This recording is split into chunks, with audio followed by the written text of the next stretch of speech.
사랑의 자발성. 사랑은 오래 참고 사랑은 온유하며. 고린도전서 13장 4절. 사랑은 미리 생각해보고 하는 것이 아닙니다. 저절로 되는 것입니다. 사랑은 특이한 방법으로 터집니다. 바울이 말하는 사랑의 특성에는 수학적인 확실성이 하나도 없습니다. 따라서 우리는 이렇게 장담할 수 없습니다. 나는 지금부터 악한 생각을 하지 않겠습니다. 나는 모든 것을 믿을 거예요. 사랑의 특성은 자발성입니다. 예수님의 말씀을 우리 앞에 표준으로 세워놓지 않아도 주의 영이 우리를 사로잡아 주관하시면 우리는 자신도 모르는 사이에 주님의 표준에 따라 살게 됩니다. 어느 날 문득 뒤를 돌아보면 어떤 특별한 감정에 끌린 것도 아닌데 주를 따르고 있는 자신을 보고 놀라게 됩니다. 이는 내 안에 자발적인 참된 사랑이 있었다는 증거입니다.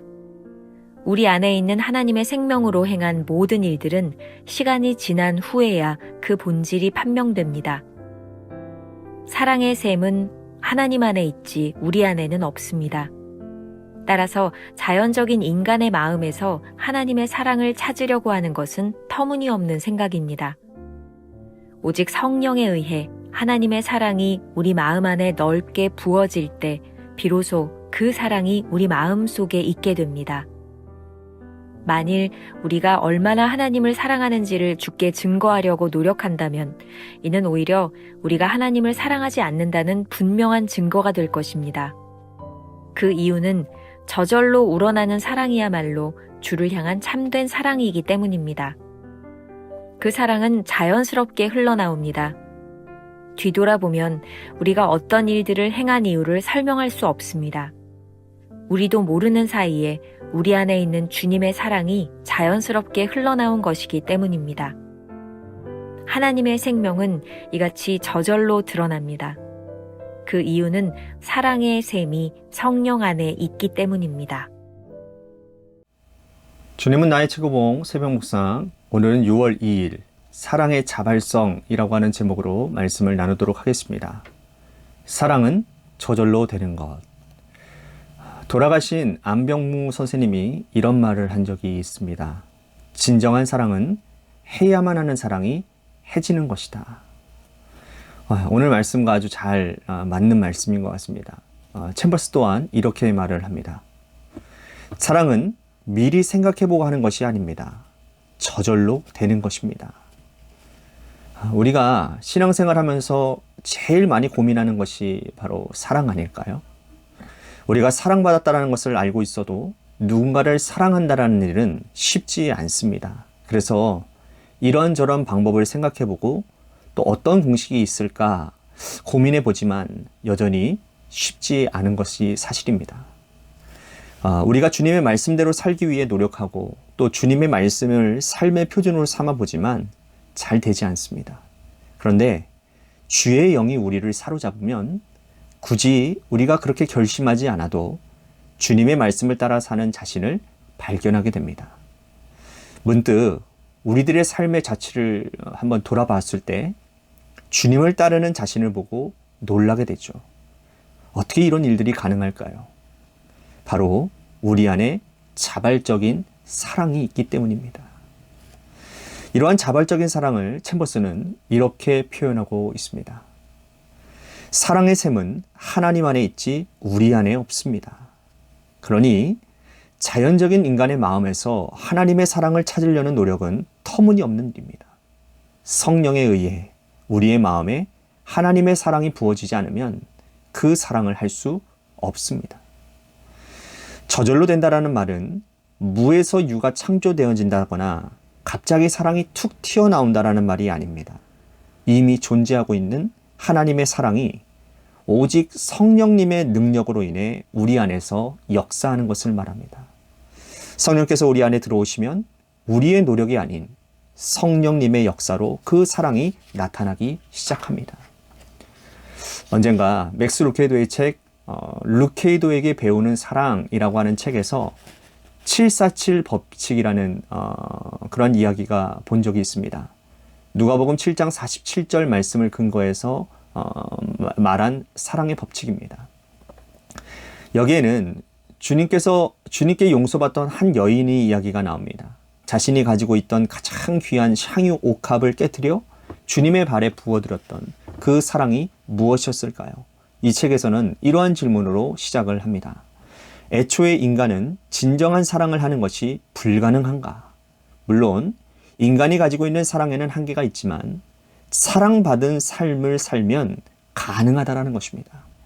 747 법칙은 먼저 사랑받은 다음에 사랑을 주라는 것이죠. 주님의 발에 향후 옥합을 보았던 여인의 사랑을 이해하지 못하고 비난했던 사람들을 향해 주님께서는 이렇게 말씀을 하십니다. 사함을 받은 일이 적은 자는 적게 사랑하느니라. 우리는 사랑을 짜내려고 노력하고 또 노력합니다. 하지만 사랑할 수 있는 비결은 먼저 사랑을 받는 것 아닐까요? 사랑은 받아야 줄 수 있는 법이니 말입니다. 요한일서 4장 19절, 우리가 사랑함은 그가 먼저 우리를 사랑하셨습니다.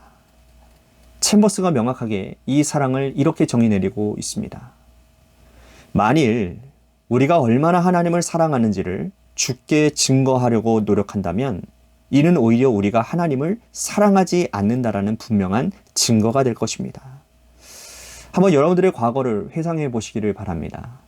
성령께서 우리 안에 충만하게 역사하실 때 우리는 주님을 사랑하려고 결심하거나 노력하지 않았습니다. 그럴 필요도 없고요. 오히려 주님을 사랑하는 마음으로 우리가 하고 싶었던 일들이 참 많았던 것 같습니다. 우리들의 목숨을 내놓아도 아깝지 않다라고 생각도 했을 것입니다. 그런데 언제부터인가 주님을 사랑해야 되겠다라는 마음이 들고 그래서 뭔가 새로운 결심을 해야 되는 상황이라면 지금 주님을 사랑하고 있지 않음을 말하고 있는 것 아닐까요? 그러니 저절로 우러나오는 사랑이야말로 주님을 향한 참된 사랑이라고 말하게 될 것입니다. 챔버스가 이렇게 한 문장을 쓰고 있습니다. 뒤돌아보면 우리가 어떤 일을 행할 이유를 설명할 수 없습니다. 사랑하는 순간에는 이유를 설명할 수 없는 일들이 참 많이 일어납니다. 전혀 합리적이지도 이성적이지도 계산적이지도 않습니다. 저절로 드러나는 것이죠. 반대로 지금 합리적이고 이성적이고 계산적인 생각을 하고 있다면 그것은 사랑이 아니라는 말이죠. 오늘 이 말씀이 우리들에게 도전이 되는 겁니다. 우리는 신앙생활 하면서 무슨 일을 하나 해도 늘 계산이 앞서니 말입니다. 하나님을 위해 하는 일이라고 말을 하면서도 그 일을 하려면 큰 결심이 필요하니 말입니다. 정말 사랑한다면 따로 결심할 필요가 없을 것입니다. 챔버스는 오늘 사랑의 샘이라고 하는 표현을 사용하고 있습니다. 샘은 끊임없이 솟아나는 것입니다. 퍼서 쓰고 나면 또 솟아나는 물이 채워지는 것이 샘물이죠. 성령 안에서 우리들이 거할 때 그 사랑은 바닥을 드러내지 않습니다. 이만큼 사랑했으면 끝날 만도 한데 또 사랑이 솟아납니다. 솟아나는 사랑이 끝나지 않을 때 우리는 그 사랑이 바로 진정한 사랑이라는 것을 깨닫게 됩니다. 오스왈드 챔버스의 하나님의 사랑이라고 하는 책에 보면 오늘 말씀을 더 잘 요약하고 있는 글이 있습니다. 제가 읽어드리도록 하겠습니다. 요한복음 17장 26절, 이는 나를 사랑하신 사랑이 그들 안에 있고 나도 그들 안에 있게 하려 함이니이다. 사랑과 생명은 하나님, 예수님, 성령님 안에 있다.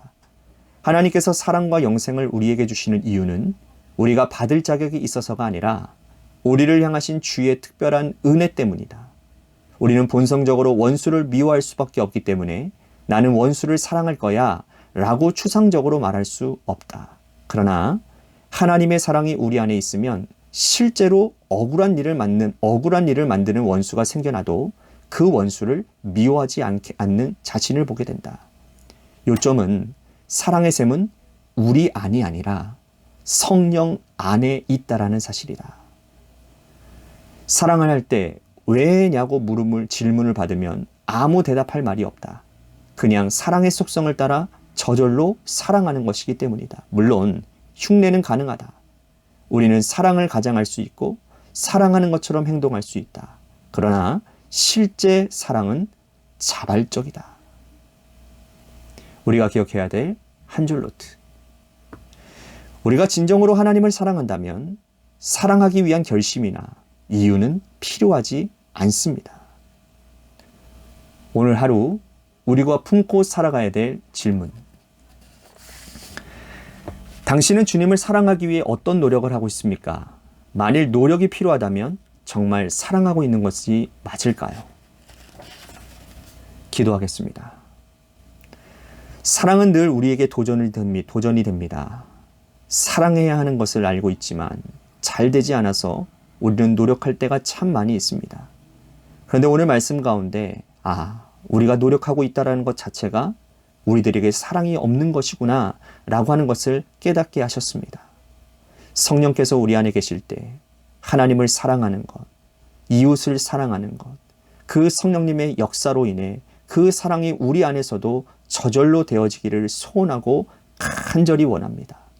사랑의 샘이 우리 안에서 솟아날 수 있게 되기를 간절히 소원합니다. 주님, 우리를 도와주시옵소서. 성령님, 우리 안에 오셔서 우리를 인도하여 주옵소서. 그 사랑이 우리를 통해 흘러넘치도록 역사하여 주옵소서. 예수님의 이름으로 기도했습니다. 아멘.